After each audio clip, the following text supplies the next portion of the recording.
Comrades, brothers and sisters, welcome to the Rally for Socialism 2017.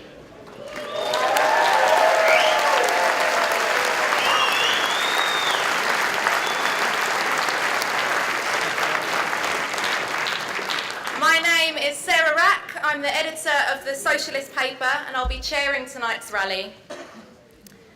After the 1917 Russian Revolution, whose anniversary we're celebrating this month and at this rally as well, a mournful Tsarist general said, "Who would believe that the janitor or watchman of the court building would suddenly become Chief Justice of the Court of Appeals, or the hospital orderly, manager of the hospital, yesterday's train oiler, chief of division, or station superintendent, yesterday's locksmith, head of the factory." But of course, the Bolsheviks, under the leadership of Trotsky and Lenin, had believed it. And they'd fought for it, and they'd led the working class to win it. And we in this room are the inheritors of that legacy. We share the unshakable confidence that working class people have the power and the ability to take their destiny into their own hands and build a socialist world. And we share that revolutionary spirit not only with socialists throughout history, but today with those who turned out for Corbyn in the general election, with the youth of Catalonia resisting Francoist repression, with the activists marching against Trump, with workers standing shoulder to shoulder on picket lines around the world. This week, we had the Paradise Papers revelations, exposing the really sickening wealth of the super rich and the lengths that they'll go to try to hide it. And at the same time, we heard the story of a 38-year-old mother who was found dead in a freezing cold flat after her benefits were cut because she was in hospital and had missed a benefits appointment. Our cash-starved schools and hospitals are at breaking point. A generation languishes on insecure, low-paid, zero-hour contract jobs. Could the need for system change be any clearer? The big business bosses, royalty, multi-millionaire celebrities, elitist universities, politicians, and political bureaucrats who are all implicated in the Paradise Papers, they have had their day. The exploiters, the friends of despot regimes, the sexual harassers, their era is over, and the time has come for working and middle class and young people to democratically take the reins of society and run it in the interests of the majority. We've got a fantastic lineup of speakers this evening who are going to outline the politically explosive situation that we're in, not just here in Britain, but around the world. They're all active in different fields of struggle and in different areas, but they're united by a belief that a socialist world is possible. And a vital element of that struggle is in the trade unions, which hold enormous potential power. But unfortunately, all too often, those at the tops of the unions have failed to reflect the anger and the determination that exists at the rank and file. But PCS, the Civil Servants Union, has been one of the strong exceptions to that. They've battled for coordinated action, and just this week, they revealed a record vote in favour of taking action on pay in a consultative ballot of their members. And our first speaker this evening has played a really vital role in developing and implementing that union's militant strategy, PCS Assistant General Secretary and Socialist Party member Chris Baugh.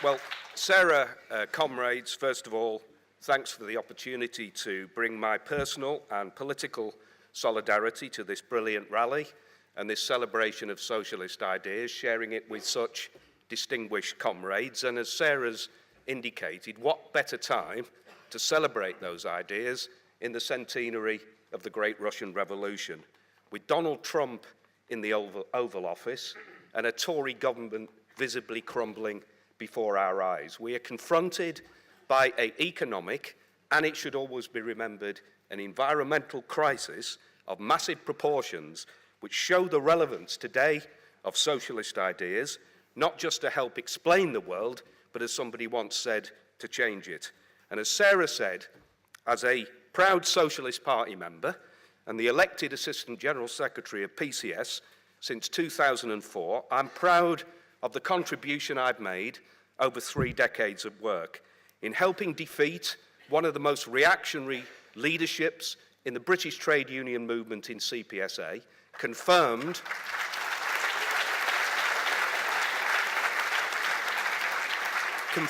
by the recent release of government papers that prove a conspiracy between the Thatcher government and that right-wing leadership to deny a comrade, a brilliant comrade, John Macready, from his rightful place as the elected General Secretary of CPSA. Now, to counter this threat, we built in the CPSA, and followed this through into PCS, a rank-and-file left, and we won support, after many years of struggle, for a militant industrial political response to the attacks of successive Tory and, let's not forget, New Labour governments.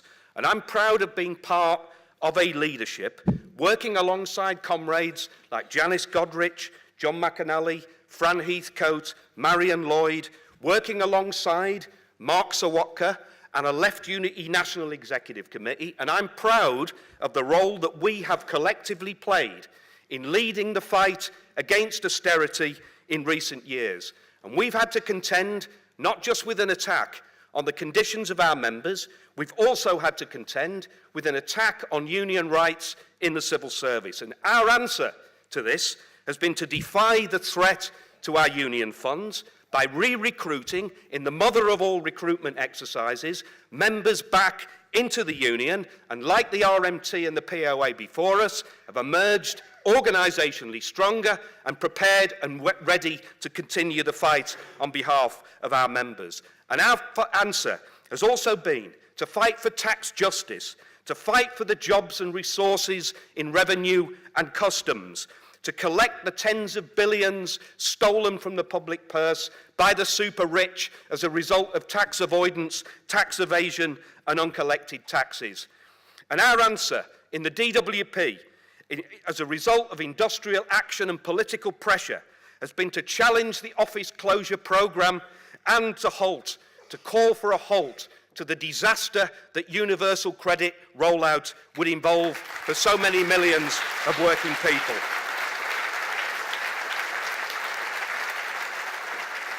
And our answer, as a result of industrial pressure and a court victory, has been to halt the attempt by the government to massively cut the redundancy payments of our members, designed to make it quicker and cheaper to sack PCS members. And our answer, as Sarah referred to, has been a consultative pay ballot with 99% voting to reject the pay cap and nearly 80% voted to take action if the Tories don't listen. With a turnout a fraction under 50%, this represents the best result and most representative vote we've ever secured in a PCS ballot.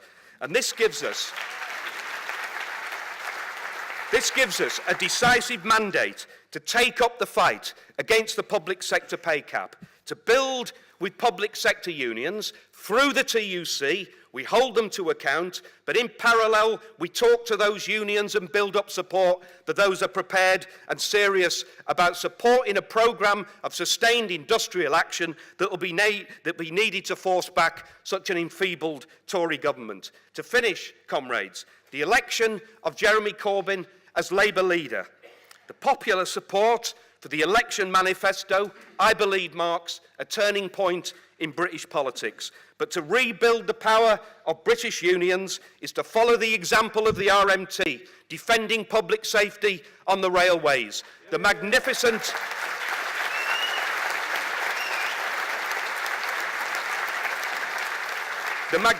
result turnout, the 74% of postal workers in the CWU who voted in support of industrial action to defend their rights as workers, and they deserve, and whatever the delays as a result of Mr. Justice Supperstone's court judgment, they deserve and can expect the solidarity of the Socialist Party and organised working class in Britain today.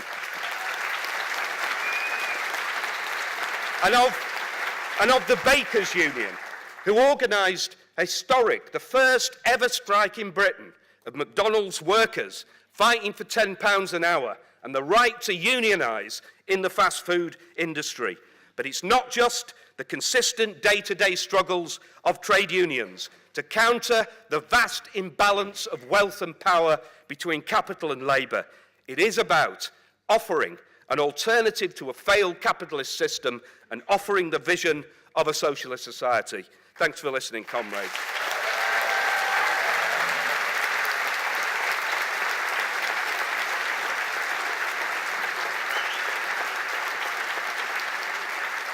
Thanks very much, Chris.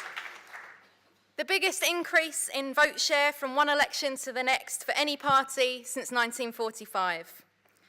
2/3 of the youth vote. Winding lines of students queuing to cast their ballots. There's plenty for us to have been inspired by in the Corbyn surge in this year's general election. Corbyn has smashed apart the idea that anti-austerity ideas aren't popular and aren't electable. Unfortunately, in the 30 years of Blairite rule that led up to Corbyn's leadership, that meant that while he has huge support from ordinary people, he has precious little from within the Parliamentary Labour Party. And of course, it's been a long time since we had a Labour MP speaking on the platform at this rally. So please give a very warm welcome to our next speaker, Corbynista MP Ian Mearns.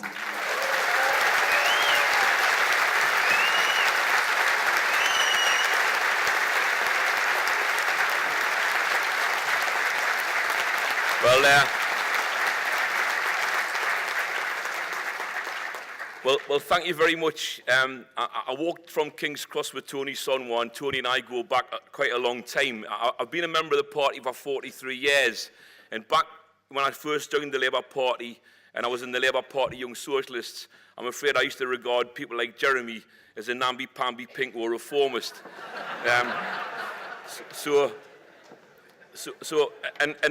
I've had a message today from an old friend and comrade from Gateshead, John Hurd, who now lives in northern Spain, who used to be the national chair of the Labour Party Young Socialists, and he's telling me all the things I should apologise for the 30 years while I've been a Labour Party member during all of that era. I'm going to apologise for one thing to John tonight, and that is the day that we were fly posting in Newcastle, and I was holding a bucket in and he was pasting. It's about a demonstration that was coming up anyway. I caught out the side of my eye 2 policemen walking towards me, and I handed the bucket and the brush to John, and I was off. Now, if you'll forgive me for that, John was actually a very good runner. He ran cross country, so I knew that he would have an advantage from that perspective. But so, John, I'm sorry for that. Right, I'm sorry for that. I still remember it fondly, and I still giggle about it. So there we go. So, comrades, can I say what a great privilege and pleasure it is to come and address you this evening. And we meet here tonight, comrades, during an exciting period in the history of the socialist and Labour movement in this country. The snap election earlier this year shone a floodlight on the inequality in our society. And while Theresa May stood on the steps of Downing Street and declared her need for a larger majority to silence her opponents as if it was going to some sort of foregone conclusion at the general election, she forgot about one important detail, and that was she was a Tory. So while Mrs. May toured lifelong Tory heartlands in a bus, meeting groups of people, most of whom had just got off the bus, by the way, promising a hard-right Brexit with an arrogance rivalled only by a counterpart across the Atlantic, Donald Trump. her top aides gathered in Tory HQ to mastermind one of the worst manifestos in political history. And whoever thought that promising to remove property from the core voter through the dementia tax would be such a very, very unpopular thing to suggest. So, comrades, for those of you who've ever been into the Palace of Westminster, you would see there straight away and recognise the self-entitlement which oozes from so many Tory party MPs. And the calling of the election and the subsequent manifesto, almost for them, became a perfect storm. So let me be clear. Socialism and socialist ideas within the Labour Party are not just about Jeremy Corbyn, but without the election of Jeremy, we would never have achieved what we did in June as a movement. The Labour Party manifesto didn't promise a hard-left Marxist revolution. And by the way, and as an aside, I got up off the train, I had my manifesto to wave around here tonight as a prop, right? And I actually got up to go to the loo, and when I came back, my iPad was still there, but my manifesto had gone. So the manifesto didn't promise a hard-left Marxist revolution or the creation of a communist state. It's much simpler than that. 126 pages of mainly mainstream social democratic policies. But because that manifesto brought all of those policies together in one document, it all of a sudden became very popular. I mean, the nationalisation of the railways and water isn't revolutionary. It's mainstream Western European social democratic policy. But it's not felt like that in this country because the political spectrum in this country has moved so far to the right over the last 3 or 4 decades. But in the Labour Party now, nationalisation is no longer a dirty word. And guess what? Socialism isn't a dirty word either. There is simply nothing...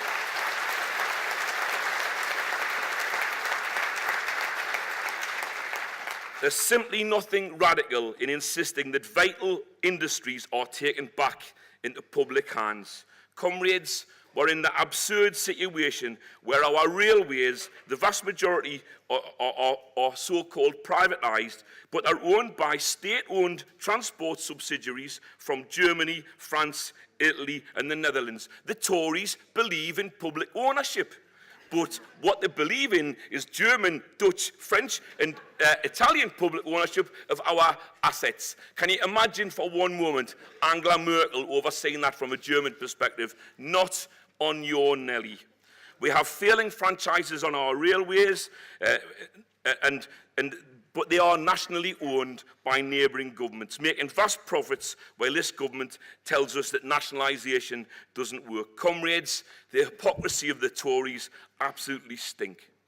Now, there have been more resignations this week from this weak and wobbly cabinet, and in the last 7 days than there have actually been government debates on issues about what's happening in this country in the Commons. In the last 4 days of Commons activity, Thursday, Friday, Monday and Tuesday this week, there hasn't been a single item of government business brought forward. We've actually got a government who are governing but not legislating. And that's how they want it, because they daren't bring any meaningful legislation forward because they're not convinced that they can get it through. Comrades, this government isn't on the verge of crisis. It isn't about to collapse. It is collapsing, and it is in crisis. Theresa May dare not bring any meaningful business to the Commons for fear of rebellion or defeat. And comrades, it's becoming abundantly clear that Theresa May remains in place because even our own fiercest opponents know that any leadership challenge would lead to a civil war in the party. Ian Duncan Smith said as much on the radio on Thursday morning. When asked by John Humphreys who should lead the party, he said, Theresa May. She's the only one that can keep the party together. Now, if that isn't subtext for saying a leadership election would cause a civil war, I don't know what is. So, and can we actually see a situation where they do call a leadership election very, very quickly? They might have to. They might actually start falling apart because of all the scandal which is going on in Westminster. But it could ultimately lead to a split party and a general election. And that's a risk that the Tories know that they can ill afford at the moment. So, comrades, thankfully, the Labour Party is largely reuniting. It's not reunited, but we are reuniting. We stand potentially as a government in waiting. We've had our fight. The party direction has changed, and we now offer a real alternative. There is still work to do. Don't get me wrong on that. Not everyone is completely on board, but it is important that the membership has come together behind the leadership, and it's important that we continue to speak with a unified voice. It is true there's nothing radical about calling for equality, about wanting fair pay and conditions for all workers, for wanting a fairer, caring and social welfare system. There's nothing Marxist in believing that hundreds of millions of pounds paid out in shareholder dividends could be better spent on public services. Comrades, at short notice in June, 4 in 10 voters in this country voted Labour, but we must not be complacent. That was a first important step. The next Labour government faces real challenges when we can return to the keys of power. The country is, I'm afraid to say, in a mess. The Tories have borrowed more in the last 7 years than every Labour government in history combined. And what have they ended up doing? They've had to make massive cuts at the same time so they can pay the people at the very, very top end. We've got a welfare system which is literally killing people. We have a network of food banks supporting over 1 million families annually, and this figure is rising. We have growing numbers of people in low-paid, insecure employment being exploited by bosses, making millions and billions, and then hiding them offshore. We've got once great public institutions like Royal Mail having been sold off on the cheap, paying hundreds of millions in dividends annually to a chosen few lucky shareholders while holding their own employees to ransom over terms and conditions and pay. So, comrades, solidarity with the CWU. An 89% vote for strike action on a 74% turnout is fantastic. All power to the CWU in that battle.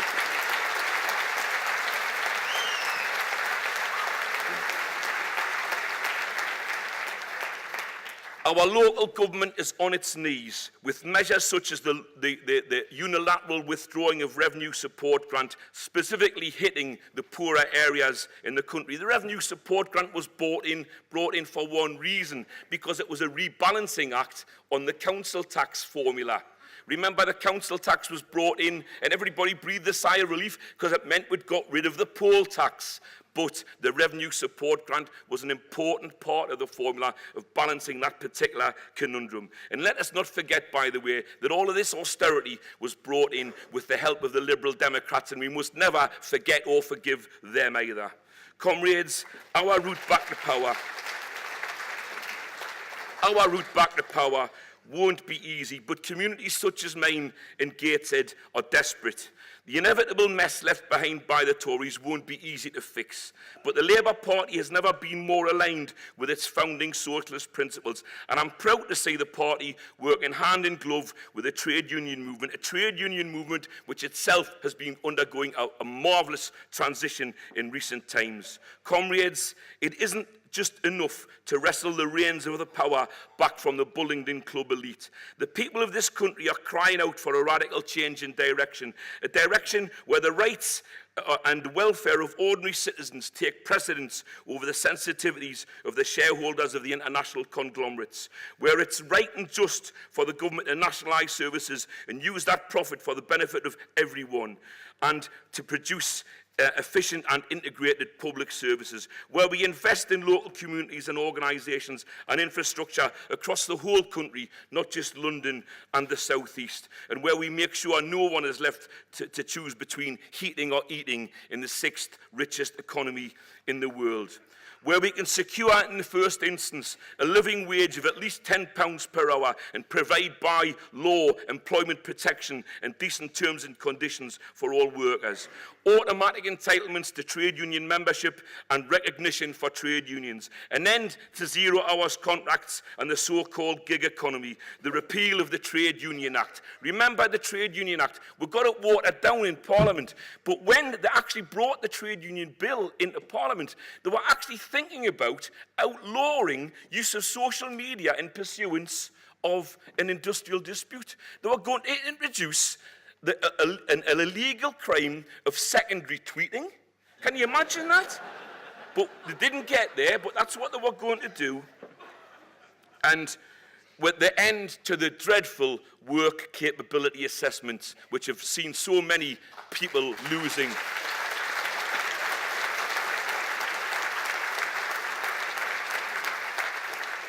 Which has seen so many people losing their benefits, not having the wherewithal to go through an appeal, and also the disgrace, by the way, where while the DWP were collecting the statistics, 4 people a day were dying within 6 weeks of being declared fit for work under the work capability assessment. Bloody disgraceful. As a Labour Party, we must get back into the business of not just being an election machine, but we must be a much more effective campaigning movement, and a movement that helps to politically educate and to our people. We've never done political education. The political education I got in the YS was from the YS and from the Militant. The Labour Party didn't do it.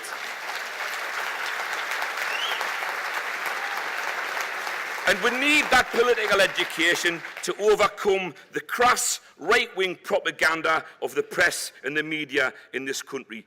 The Labour Party now has almost 600,000 members. That membership is mobilising and becoming increasingly active, but we can't be complacent. We have a hell of a lot still to do. So, comrades, I'll leave you with this.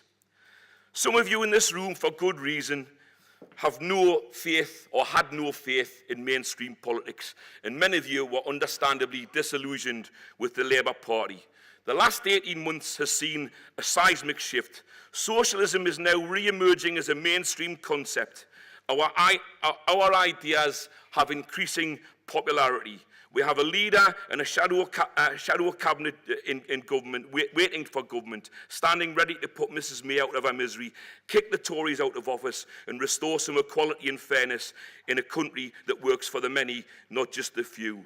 We have the best chance in decades to move forward to socialist policies and the socialist government, comrades. Help us take it. Thank you very much indeed.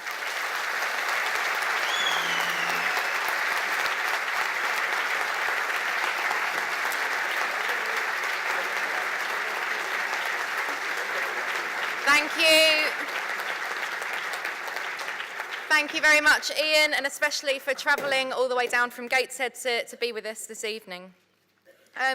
Now, unfortunately, one of our advertised speakers, Juan Ignacio Ramos, who is the General Secretary of Izquierda Revolucionaria, the sister party of the Socialist Party in the Spanish state, was too ill to travel here today. But he has sent us greetings for me to read out. He says, "Dear comrades, I am very sorry not to be able to be with you in this great event. Unexpected health issues have prevented me coming, but I would like to send all my enthusiasm and recognition of your great work and underline 2 important ideas. Firstly, 1 year ago, we were with you at this rally, and we said we were retying the knot of our common history.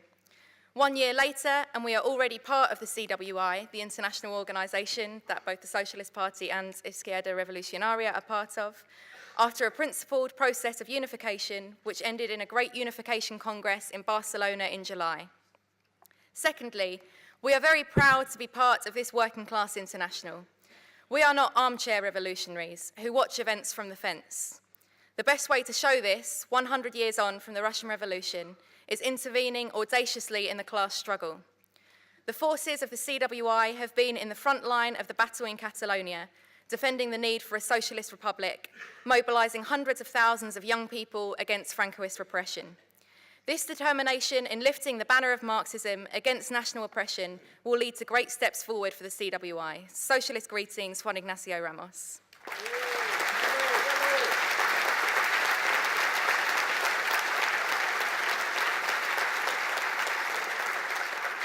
And I'm sure everyone will join me in wishing Juan Ignacio a speedy recovery.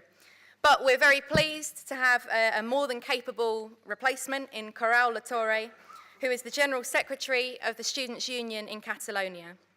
And the Students' Union has carried out inspirational battles against austerity, including the successful student strikes against education reform last year, and of course playing a key role in organising the movement against repression in Catalonia in the last couple of months. So please give a very warm welcome to Coral.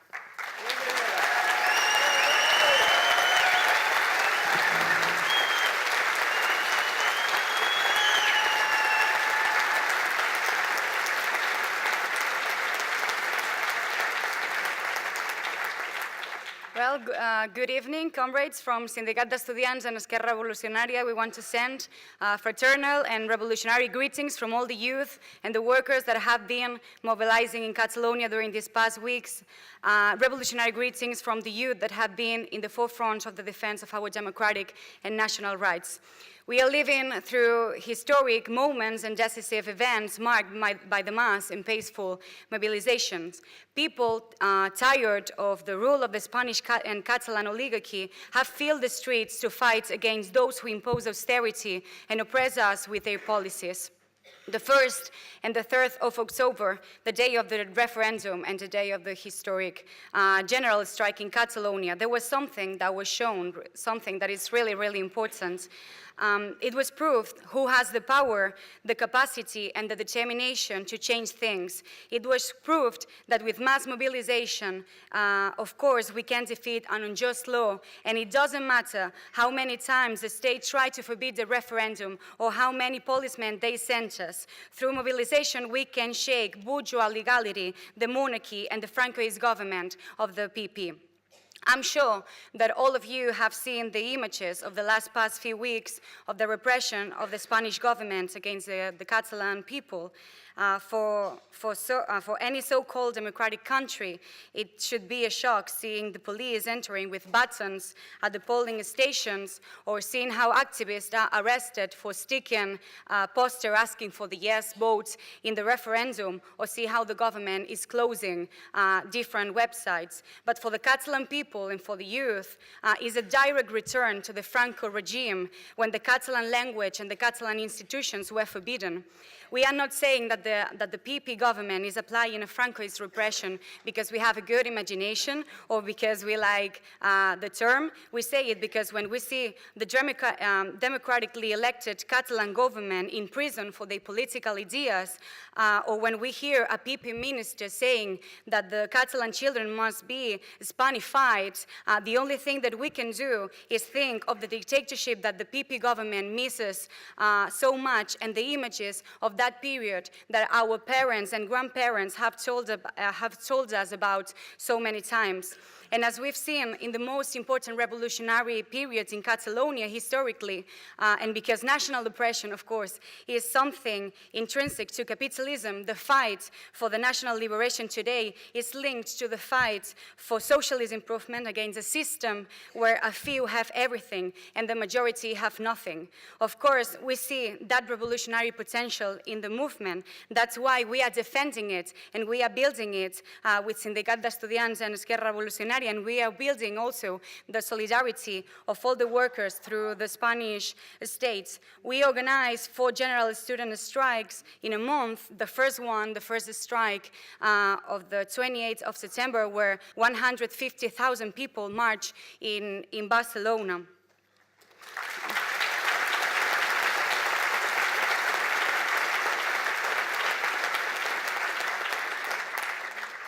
This puts the necessity of the general strike as a method of struggle on the agenda of the movement and leads to the general strike of all the workers and students of the 3rd of October. But all of this that I'm saying, it doesn't mean that we subordinate ourselves to Puigdemont, a right-wing politician, or to the Catalan capitalism, the same Catalan ruling class that have provoked misery, that have implanted one of the highest university fees of Europe in Catalonia, or that had made Barcelona the city with most evictions per day in the Spanish states. due to its loss of support, the Catalan capitalist and its traditional party has seized upon a genuine aspiration of the Catalan people for independence and has used it in an opportunist way.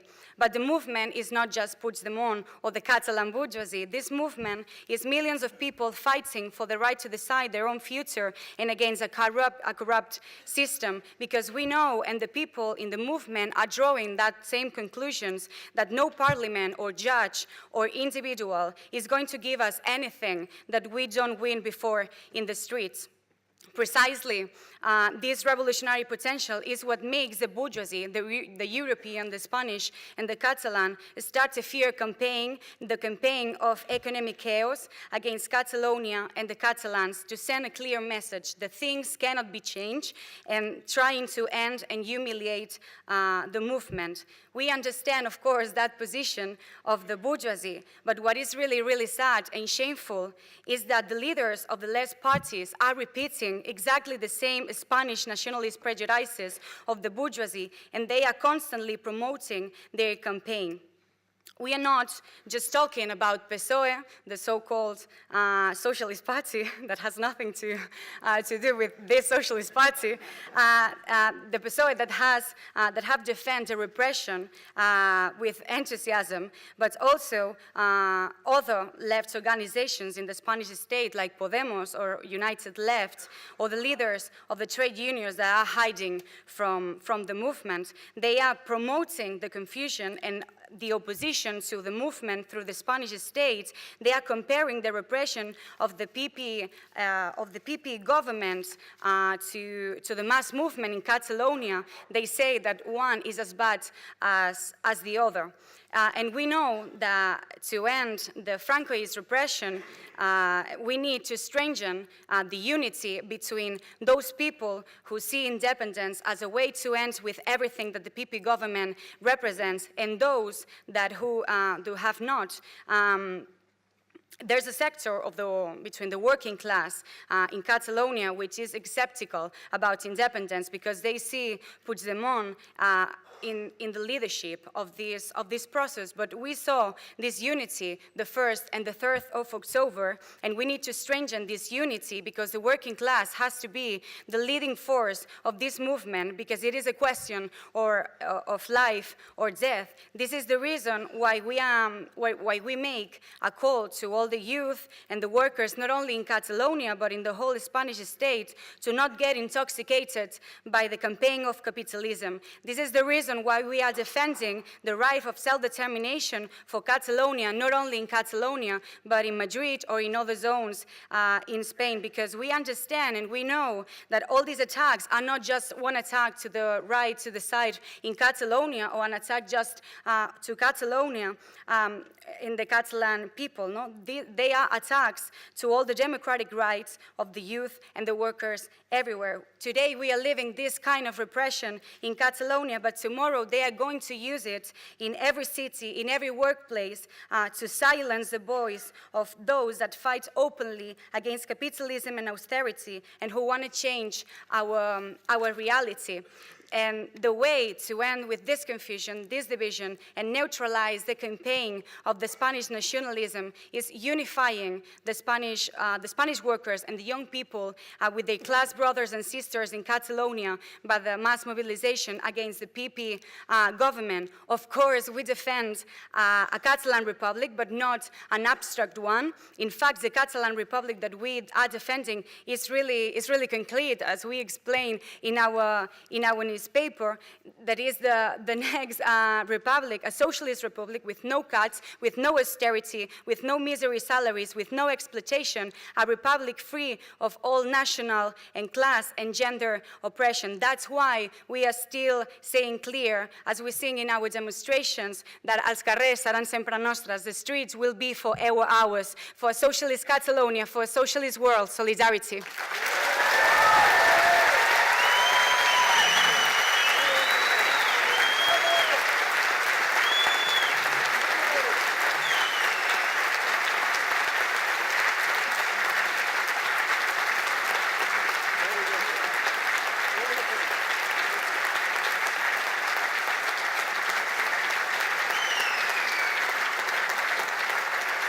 you very much, Corral.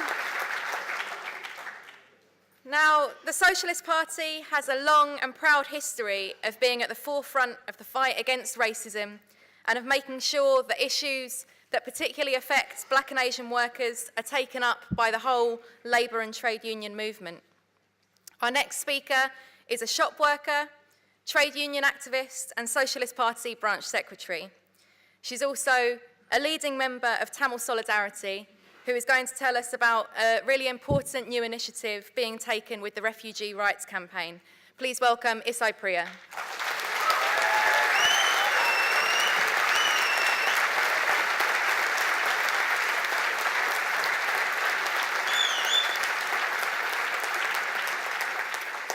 Thank you, Sarah.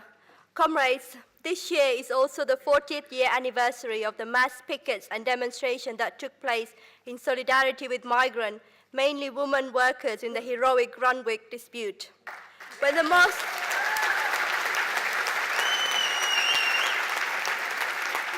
most oppressed layer enters the arena of struggle, they learn very quickly the lessons on how to struggle, the strength of the working class, and become key fighters in the trade union movement.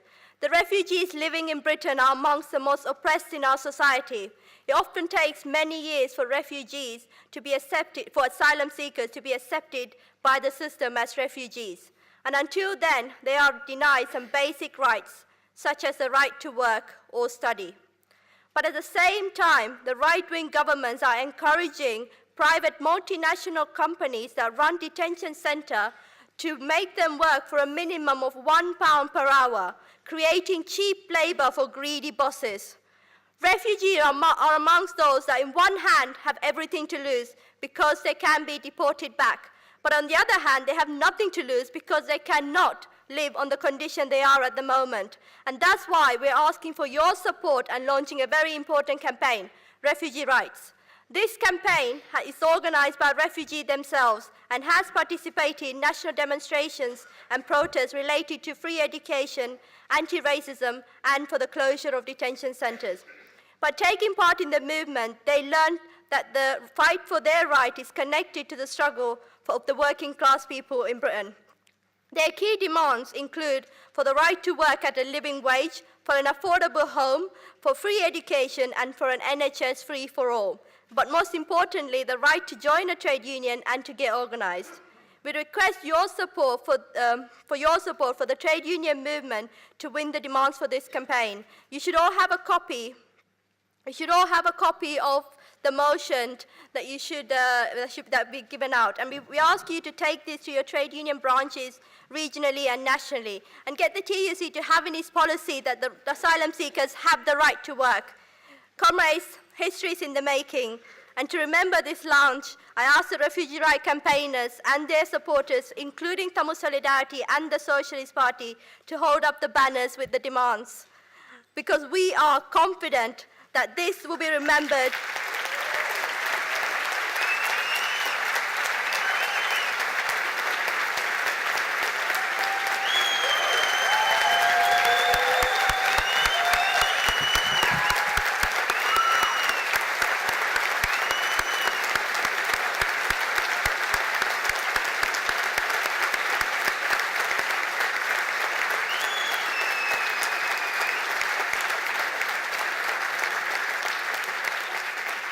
Comrades, we are confident that this will be remembered as another proud achievement of the working class in Britain and internationally. Solidarity.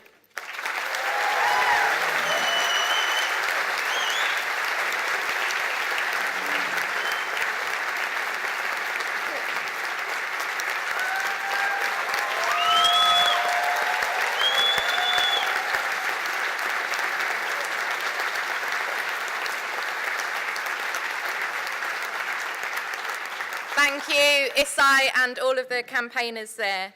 And all Socialist Party members and supporters should make sure that we're raising this campaign in our trade unions and campaign groups.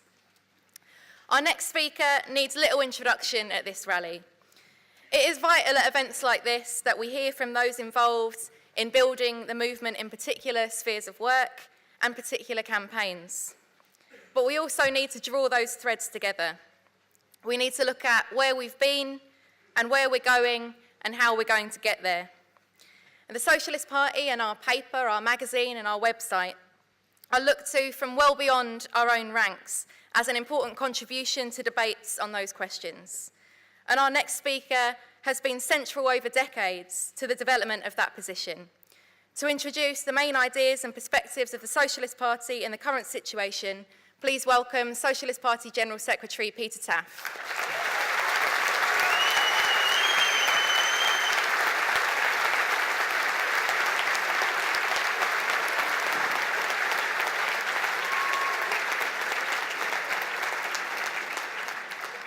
Comrades, we don't live in the past. We have to learn from the past. Learn from the victories of working people everywhere and ponder also the defeats. But above all, tonight, we are celebrating the Russian Revolution and the enormous lessons that can be learned from that, the single most important event in human history up till now, for the struggles of the working class today. Even today, it's difficult to look at the Russian workers, half-starved, 3 years of a terrible world war, with 5 million dead or wounded, and they made a revolution, completed the revolution in October and November 1917. And whereas tomorrow the people will be marching in London to the Cenotaph on Armistice Day, in 99 years, celebrating, if you like, or marking 99 years of the First World War, by rights in Russia, that date ended the World War. 1 year before the terrible slaughter was complete in that World War. And look at the way the Russian workers threw back the capitalist invaders who tried to overthrow them. At one time, the capitalists who invaded Russia controlled 90% of the territory of Russia. They fought back and they won, and they created a workers' state that appealed to the workers throughout the world, detonated revolutions throughout the world. Russia in isolation was not ready for socialism. We had Paul Mason in The Guardian a few days ago arguing really that it was utopian, that the leaders of the Bolsheviks made a terrible mistake by going for a revolution in Russia because that could not succeed unless it spread to other countries. But when Lenin arrived at the Finland station, he chose his words very carefully. He said, "I greet you as the vanguard of the coming world revolution."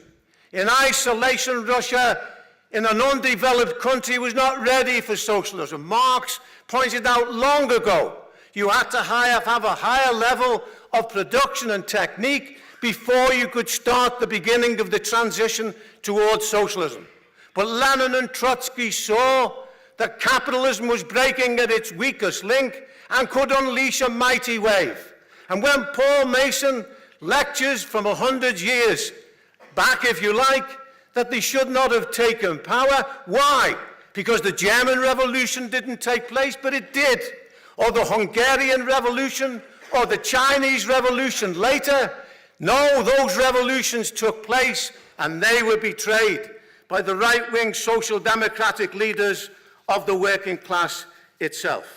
Now we find that the revolution and its lessons are ignored, are just ignored by the capitalist press and by the media. And that's because revolution is on the agenda and because of the repercussions of the crisis of 2007, 2008. Let us remember, not an age ago, but 6 years ago, the mighty revolution in North Africa and in the Middle East, when the despots were overthrown like the Tsar was overthrown in Russia more than 100 years ago. We saw the same reaction to revolution, to the threat of working people moving into action in Liverpool in the course of the struggle that our comrades led. And they used the same kind of scare tactics then. At one time, our opponents, the Liberal Democrats, issued the leaflets and said, "The Pope is opposed to you. The Holy Father is threatening to excommunicate you if you dare to carry out a campaign against the cuts in Liverpool and set a needs budget." That's the level at which the propaganda was. We shrugged off that, and we created the massive achievements of the immortal 47. And when Thatcher visited Liverpool and tried to negotiate with us, we defeated Thatcher in the poll tax.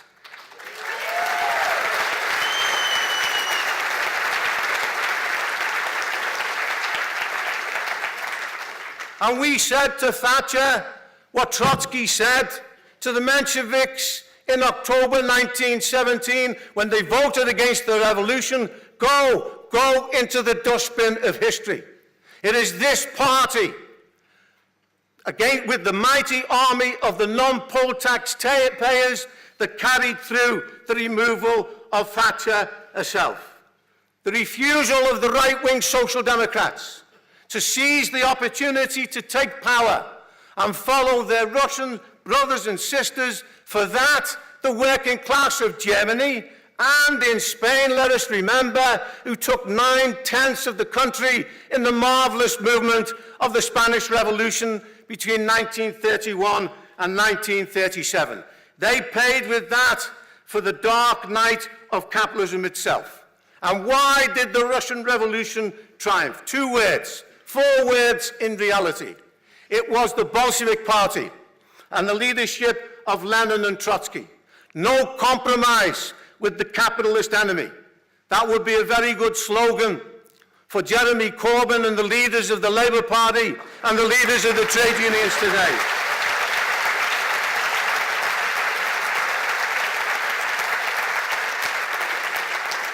The Russian Revolution is a marvellous example in many spheres of the struggles of the working class, as our comrade Corral has demonstrated here today.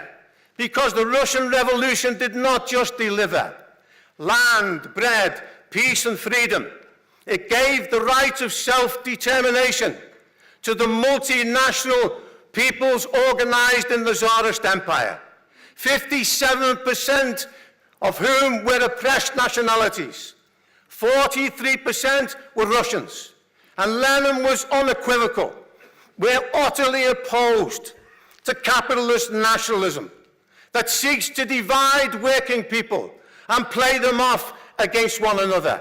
We're absolutely opposed to racism, but we are in favour of the legitimate national aspirations of a subject people as we are in relation to Catalonia. It's not for us to say what the Catalan masses want.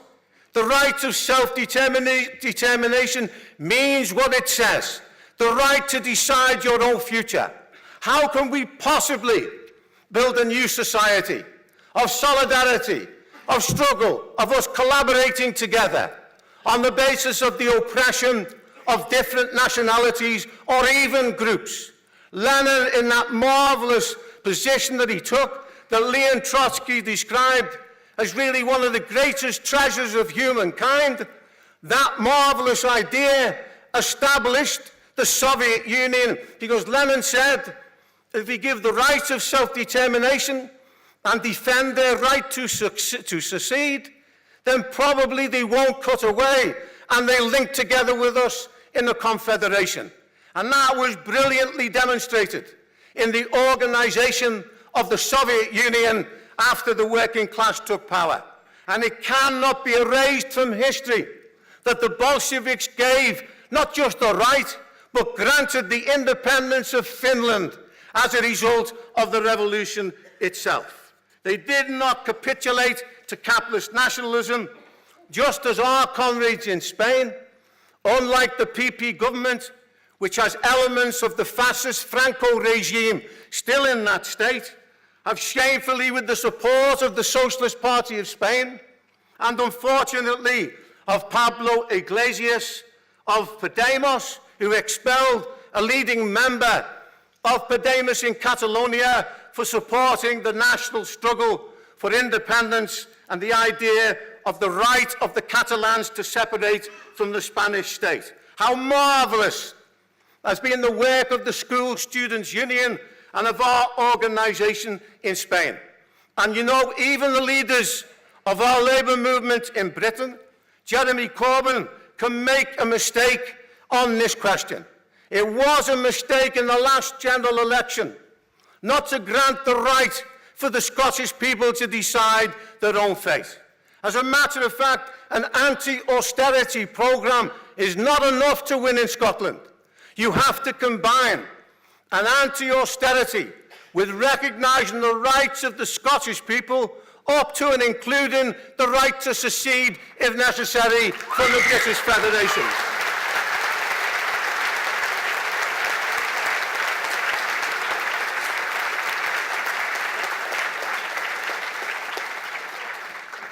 Revolutions are not made by revolutionaries.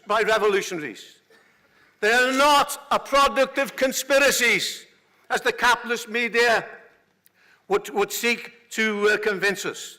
It arises from the objective process under capitalism and for definite factors being present in order that a revolution can be carried through.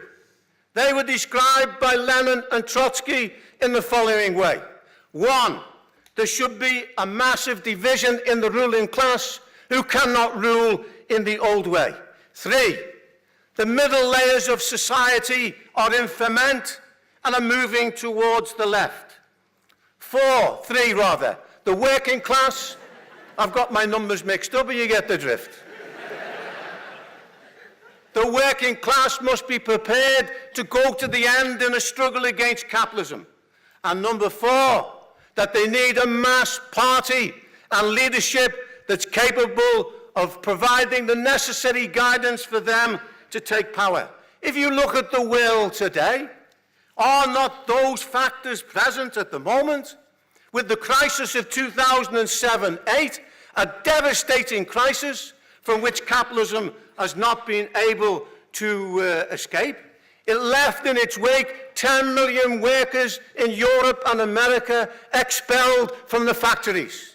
It led to a depression in southern Europe, in Spain, in Portugal, and in the other countries of southern Europe itself.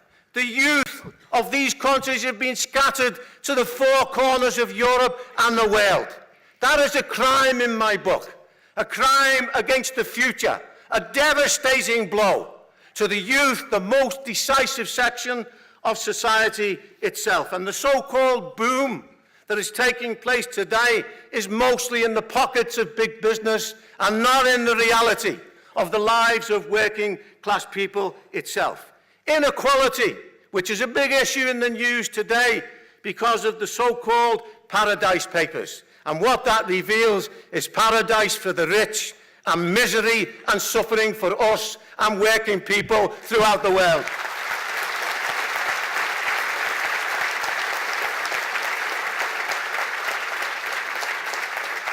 But inequality is woven into the very foundations of capitalism. We are regaled every day in a blizzard of facts. These revelations are just the latest about the conditions that affect our class. This is not tax evasion or avoidance. This is theft on a gargantuan scale.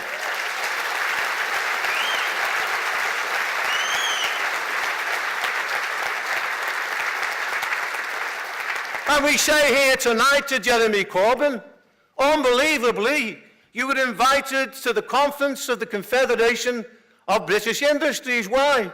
To have a tete-a-tete, to have a cup of tea, as John MacDonald said he does on his tour of the city. What were you doing at the CBI, Jeremy? I'd say this to our friend Ian if he was here tonight. If not, to say to them, we've seen in these papers, we've had a little glimpse of the reality of capitalism. We want you to open the books to inspection to trade unions, to working people as a whole. Let's see what the real situation of capitalism.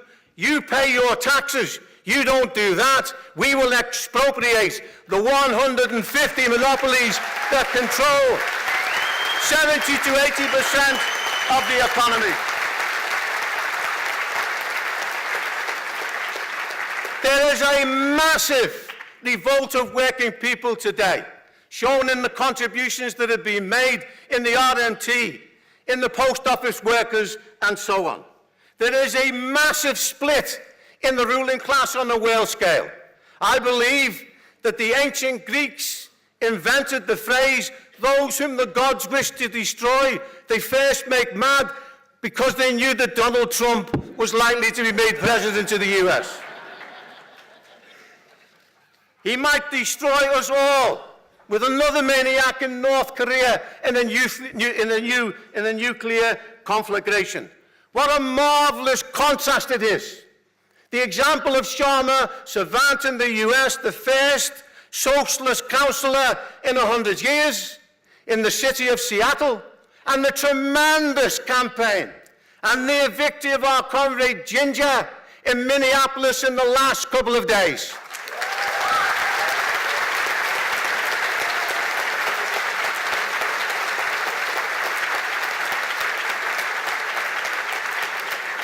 Revolt is in the air, in the citadel of world capitalism, not just in Britain or in Europe or the neo-colonial world, but in the US. It's a harbinger of the mass movements to come. And who knows, they may make the American Revolution before we do in Britain. Let us hope that that is the case.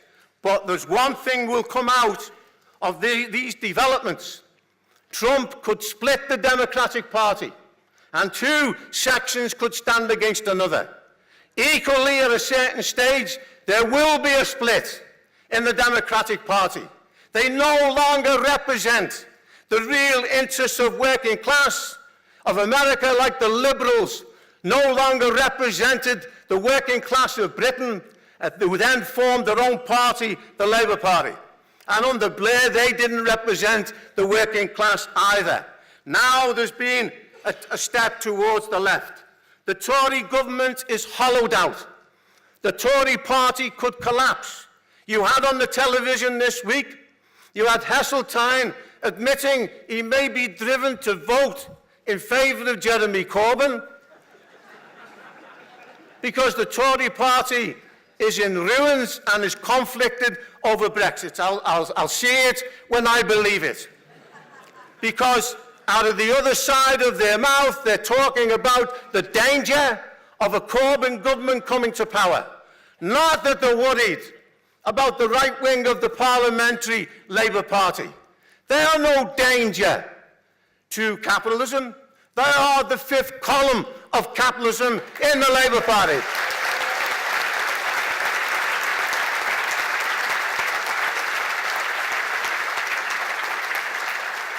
And we say to Ian and we say to Jeremy Corbyn, it's all very well to fight for a Labour government. We want that. But we want a real Labour government, and that's what the working people want, that acts in the real interests of the working class. We do not want to go through what the working class went through prior to the 1929 general election, 1929 to 31. When the right kept quiet and then stabbed the Labour movement in the back and brought to power a national government. The Labour Party remains two parties in one.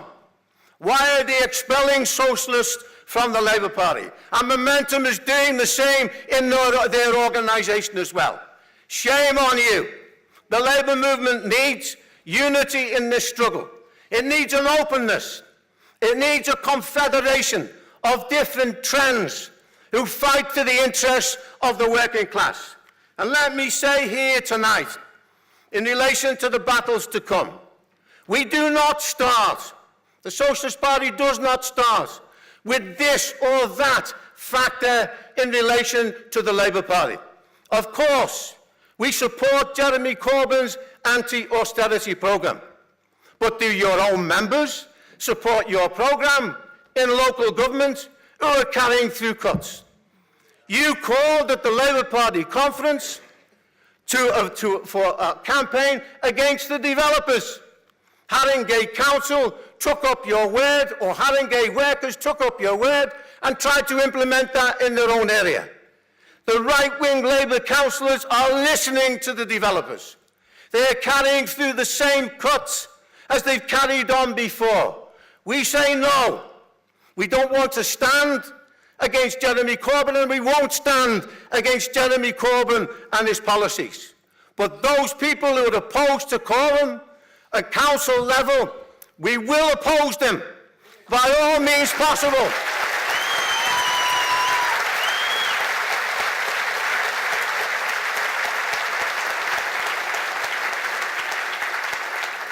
That means a struggle against every cut that is taking place. The working class cannot accept any further cuts. That means, of course, industrial battles. As Chris has pointed out, the marvellous struggle of the railway workers at the present time. I was woken on Thursday by Ferrari of LBC wanting me to condemn the RMT because Lasleff had accepted the deal. I said that was wrong. We want an increase in wages, but the RMT workers have shown enormous fortitude and courage in the struggle that they've conducted against the worsening of their conditions. And this creature was so nonplussed by what I consider was my plucky defence of the RMT that he pulled the plug. He didn't say, well, sorry, we've run out of time. Just pulled the plug, and that was it. These are the people who criticise the Labour movement, socialists and Marxists, of being intolerant and not listening to a different point of view. Comrades, this rally tonight is an indication of the growth in the forces of the real left, of the growth in the forces for socialism. But we salute tonight those heroes of 1917. We salute all the heroes of the working class, the nameless workers who fought in the Spanish Revolution. There's no plaque to them. Of our forebears in Vorkuta, the last of the Trotskyists, who was shot by the monster of Stalin. And they went to their death proclaiming, long live the Russian Revolution, long live Lenin, long live Trotsky, long live the World Socialist Revolution, and for the Fourth International. Yes, we're looking at the situation developing today. We'll take a moment to go back and salute these heroes, and let us pledge ourselves here tonight. Long live the Russian Revolution and its lessons. Long live Marx, Engels, Lenin and Trotsky, who provided with the marvellous ideas to forge the weapons for the new world. Forward to our own revolution in Britain, which will open up a revolution in Europe and throughout the world. That is a future worth fighting for.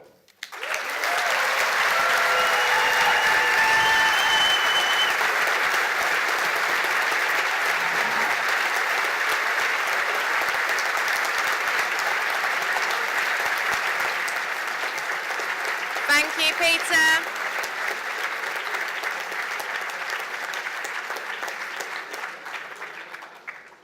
Now, I'd like to ask Paula Mitchell, the London Regional Secretary of the Socialist Party and a member of its Executive Committee, to continue on the theme of the Russian Revolution and to make a financial appeal for donations to the Socialist Party's campaign fund.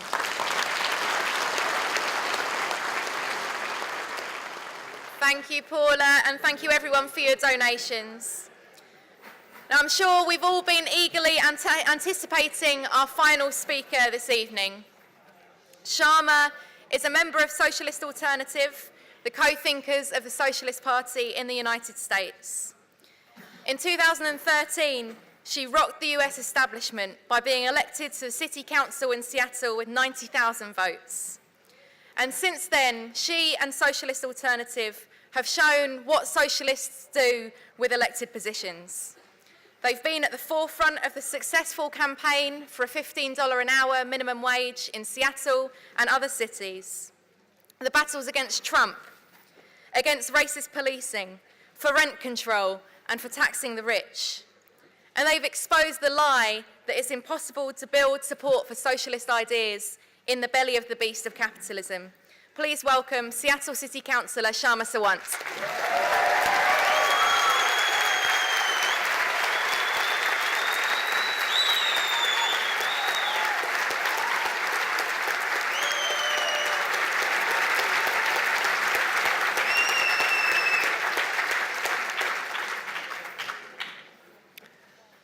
Sisters, brothers, and comrades, it is such an honor for Socialist Alternative to be able to share this evening with you in this very special year, the centenary of the Russian Revolution. As other speakers have said, today we again live in an era of historic social upheaval, revolutionary and counter-revolutionary struggle. On both sides of the Atlantic, we see the credibility of the ruling elite and their political representatives lying in tatters, with young people on every continent beginning an era of revolt. Catalonia is an excellent example of this, and we see the tremendous movement for independence that is also linked to the fight against austerity. Coral's words this evening were inspiring, as has been the work of the young comrades there in the student union. In the United States, young people, since the Occupy movement, have begun a serious questioning of the society that they see around them. And now, the central question facing millions of working people and young people in America today is, how do we bring down Donald Trump, the Trump that the Greeks supposedly wrote about? How do we defeat him and drive the whole regime out of power? And even more, how do we make sure that we defeat the right wing? When Trump was elected last November, our organization, Socialist Alternative, called immediate protests for the day after the election. And even though there was a mood of demoralization and shock, while the Democratic Party establishment was completely paralyzed, Socialist Alternative mobilized 50,000 people on the streets the very next day.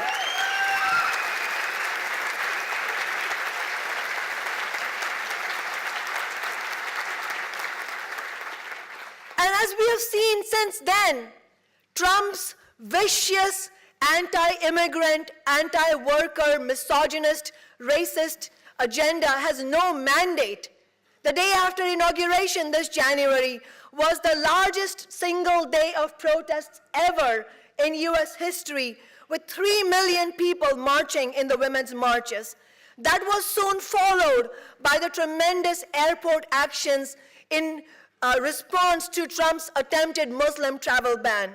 And among all those airports that saw actions, one airport, the SeaTac airport near Seattle, saw a shutdown of the airport, and that was because of the leadership of Socialist Alternative.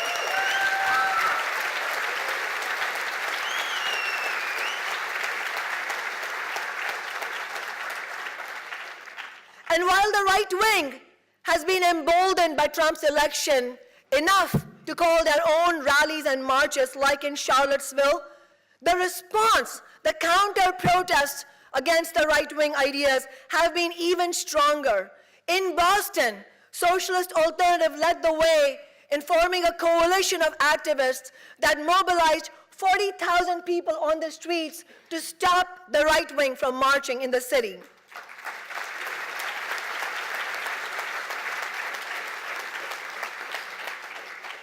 But comrades, young people in America are also learning some serious lessons, and one of those is that protests alone will not be enough to bring down Trump and the ideas of the right. We're seeing Trump's administration go into complete crisis mode month after month. The investigation by Mueller into Russian interference in elections, the indictments of Trump's former campaign aides, and his completely unstable behavior and his saber rattling against North Korea, which we all know, if ever came to fruition, would be dangerous and disastrous. and there have been calls for impeaching Trump. But despite all that, what we have seen missing is any motivation or leadership from the Republican and the Democratic establishments. The Republicans don't go after Trump because of fear of writing their own political obituaries because Trump's base is still intact. And they, at the same time, fear to be too closely associated with Trump either. At the same time, the Republicans are caught in the vice grip. And at the same time, the Democrats also don't call or organize for impeachment because they worry about the damage to the whole establishment, to their own system, to the prestige of American capitalism and the office of the presidency. And they also cynically want to make use of Trump in office as an easy target to get the votes in next year's midterm elections. And they do this, and this is why it's cynical, because they do it in spite of the real dangers they know that Trump's continued presidency poses to working people, but especially to immigrants, people of color, and oppressed communities. So it will take a mass movement to bring down Trump. It will take the working class of America moving onto the stage of history. We're going to need to build a powerful, highly organized mass movement, and that is a central challenge that faces us in America. But we are also seeing some extreme bright lights of hope. Since Bernie's campaign, look at the rapid growth of the Democratic Socialists of America, DSA, from 6,000 members before the Democratic primary to 30,000 today. It is now the biggest organization in the US that is organizing under the banner of socialism since before the 1960s. And our organization, Socialist Alternative, has also seen huge growth. In Minneapolis, as Peter mentioned earlier this week, Socialist Alternative candidate Ginger Jensen won a historic vote. In defeat, there was victory for our race for city council. Ginger and our comrades there set the stage for our election campaign in Minneapolis by winning the $15 minimum wage for Minneapolis this summer.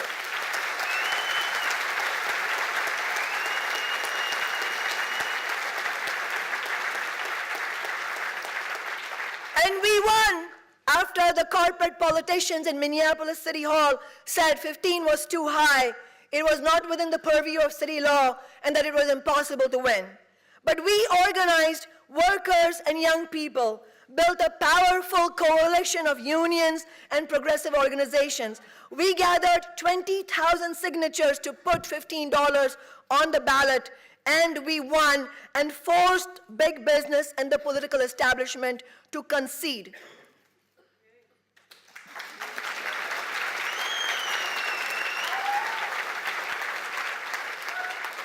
And then Ginger ran for city council.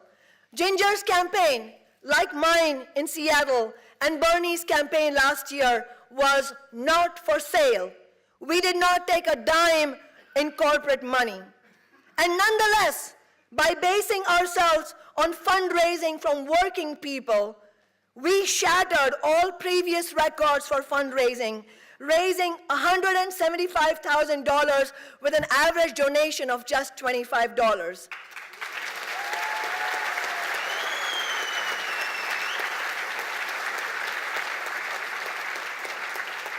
There was a major headline in the local newspapers: Socialist Ginger Jensen is the greatest city council fundraiser in Minneapolis history.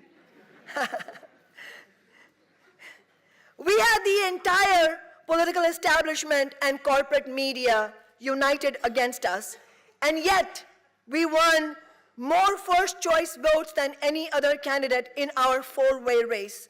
We won in every working class neighborhood in our ward, and they defeated us by pouring corporate money into the race, winning in the wealthy areas of downtown, and by gaming the system of ranked choice voting to beat us in the third round. But they did not win on the basis of ideas. We won a major victory for socialist politics in Minneapolis because we defined the issues in the elections. We put rent control on the agenda and won huge support for our demand to tax big business and the rich to build affordable housing and fund public services. And at the same time, we also won a major victory in the transit workers union in Minneapolis, with our comrade Ryan Timlin winning the presidency of the union this year.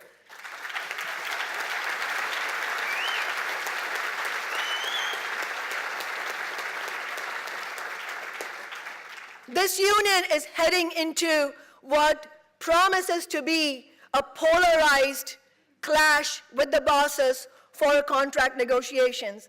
And we know we will play a decisive role by mobilizing not just the transit union members themselves, but the working class of Minneapolis as a whole in solidarity with the union. And it's not just the work that Socialist Alternative has done that stands out this year. This year's election results throughout the country confirms that Trump is hated by the American working class and that people are looking for an alternative to him. And it also shows that the Democrats are likely to make huge gains next year. But in addition to that, it also shows that within the Democratic Party, millions of people are now clamoring for a left-wing agenda, even a radical agenda, something that the Democratic establishment is not prepared to give. And so, for all the candidates that have won this year on the Democratic ticket, we will need to see. This will be a test to see if they can withstand the pressure of corporations, of big developers, of the Democratic Party establishment to tone down their politics. And they will, as the working class should, learn the lesson from what we did in Seattle. We have shown how just with clear ideas, we have shown how just one elected official for the socialist movement can transform the politics of an entire city if it is connected to a clear program, mobilization of working people from below, and building a revolutionary socialist organization. When we were first elected in 2013, and we campaigned on a $15 minimum wage and taxed the rich to fund education, when we first ran, the political establishment had already written our obituary. But look how far we've come, and that is a combination of socialist politics, a fighting method, and the fact that young people and working people in America are looking for a change. Since then, using our seat in Seattle, we have won a series of victories for working people, for renters' rights, for homeless people, and for people who are looking to fight against racism and specifically against police brutality. And in 2015, we were re-elected in spite of the united opposition of the political establishment. And now, right now, as I stand here before you, Socialist Alternative, our council office, and the activists in our city are engaged in pitch battle against the political establishment for the rights of homeless people. Seattle, comrades, is such a metaphor for the dysfunctionality of this sick system of capitalism, because at the same time that it is wonderfully wealthy and a playground for the very wealthy, it has also exacerbated in a gut-wrenching way the problem of homelessness and the lack of affordable housing in our city. More and more young people who didn't used to be homeless can be seen on the streets, and we have a combination of a lack of shelter, an opioid crisis, and a crisis of sexual harassment and abuse as well. So we are fighting the establishment on two key demands this budget season. We are fighting to make the establishment stop sweeping homeless people from one point to another, which completely demoralizes and dehumanizes them. So we are demanding that the establishment stop the sweeps of homeless people. But we are also demanding that the council tax big business like Amazon to fund the building of publicly owned affordable housing. And in this campaign, while there are many activists who are leading the way, it is also important to note that without the lead of Socialist Alternative and other radical activists, we wouldn't have come as far as we have come. Comrades, just on November 1st, we carried out an incredibly successful, peaceful civil disobedience action by occupying City Hall, hundreds of activists occupying City Hall all night, and we didn't have the police harass us. That was because of the power of the movement. The establishment is feeling the pressure, and when I go back to Seattle tomorrow, we will see what we can win. What we can win will be on the basis of mobilizing hundreds of genuine self-sacrificing activists. And what we lose will be a reminder for us of how far we still have to go and build this movement. And it's happening all across America. Just days ago, 1,000 young immigrant activists walked out from their schools and occupied the US Senate building, demanding that Congress pass what's called a Clean Dream Act, which is a legislation to legalize the presence of all young people who were born here. This is being done.